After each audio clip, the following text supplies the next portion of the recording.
Alright guys, so I'm going to beat a dead horse here a little bit more. This is a follow-up video to the last one I did about capitalism. Now in that video, some people just didn't get what the video was about, so I'll just say this. I was not explaining what capitalism is, I was explaining what it is not. So if you need to, go back, rewatch the video with that understanding. Maybe you'll get it a little bit more. There's just a few people that didn't get it, but I wanted to put that out there for you. The other thing was a few people got upset about the Un-American comment as if I was saying capitalism and profit is un-American. I did not say that at all. But I will point out that capitalism and profit, okay, are not uniquely American ideas. They've been around long before the United States was. What I was trying to say, and what I thought I said pretty successfully, was that choosing profit and choosing to step on the backs of fellow gun owners, all right, while our fundamental basic human rights are under attack, okay, and preying on the fear of that attack, okay, choosing that over freedom and liberty, which, by the way, freedom and liberty in this country, the way we view it, is very much a uniquely American idea. Choosing profit over freedom and liberty is un-American. Okay? At a time when we should be coming together as gun owners to help each other out, choosing to screw fellow gun owners over is, in my opinion, un-American. That was what I meant by that. Capitalism, profit, I didn't say that was un-American. But the main point of this video basically came out of all the comments I got. We had a lot of good conversations. I enjoyed going back and forth with a lot of people, even the people who did not agree with me. Good conversations. Everybody pretty much kept it civil, and I appreciate that. But there was this constant topic that kept coming up, which is basically, well, supply and demand in the free market basically set these prices at this bar, so just deal with it, okay? Supply and demand set the prices. You shouldn't be complaining about it. That's the free market. Boom, there you go. That is not true at all. Supply and demand, the free market, had nothing to do with what we're talking about here. What we're talking about here is an artificially created secondary market with inflated prices, artificially inflated prices, okay? We are not talking about something that was naturally created by supply and demand. There were not customers out there, consumers, people saying, you know what?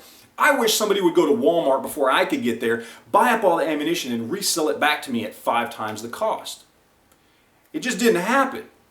And the other thing you have to understand is this whole problem we've been having with an ammo shortage, this issue of supply and demand, has been getting taken care of by the end retailers. See, here's how it works. Production and supply is taken care of between the manufacturer, the distributor, and the end retailer. Your end retailer are your Walmarts, your Academy Sports, your Cabela's, your Bass Pro, your Dick's, your gun stores, all that. They're the end retailer. Now, they've been taking care of this supply and demand problem. Demand has been up, production was low. Production is slowly moving up, but at the same time, demand is slowly moving down. Now, eventually that will equalize itself out anyway. But what the end retailers were doing was to quicken this process, was to limit supply. That's why you could only go in and buy 1, 2, or 3 boxes per day, per customer, that kind of thing. And that way, everybody gets a little bit of ammo, they somewhat meet up with demand, and give production time to catch up. Okay, give that supply time to build up as demand goes down. So eventually we have a surplus again, and we can go back to buying 500 round cases of whatever, whenever we want. The end retailer had already started to fix this problem. They were doing it rather successfully. Okay, you may not like being restricted on ammunition, but it was going to fix the problem. All right, the retailers were taking care of this.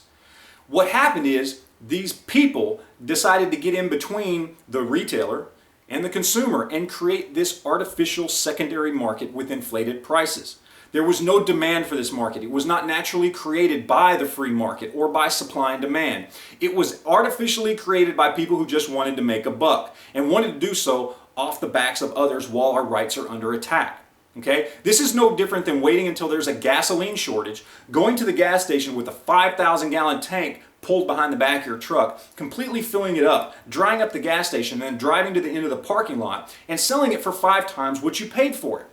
That is not supply and demand. If anything, that's a socialistic monopoly you've just created because you've just set prices and said you guys have to deal with it and you have to buy it because you need it. All right? That's what you've done. Now, I don't know why people don't get this. All right? The end retailer already had the supply and demand issue taken care of. They were fixing the problem. These people who created this artificial market, they're just using excuses to probably make themselves feel better because they know they're doing something they shouldn't be doing, something that is very much against our rights, something that is very much un-American. They're creating an inflated market, period. There is no need for it. There was no demand for it. Nobody asked for this market to be created. Nobody was voting with their dollars for a secondary market to pop up. People simply took advantage of this situation. And that's how it works. So hopefully, for anybody that didn't already understand that, you understand that now.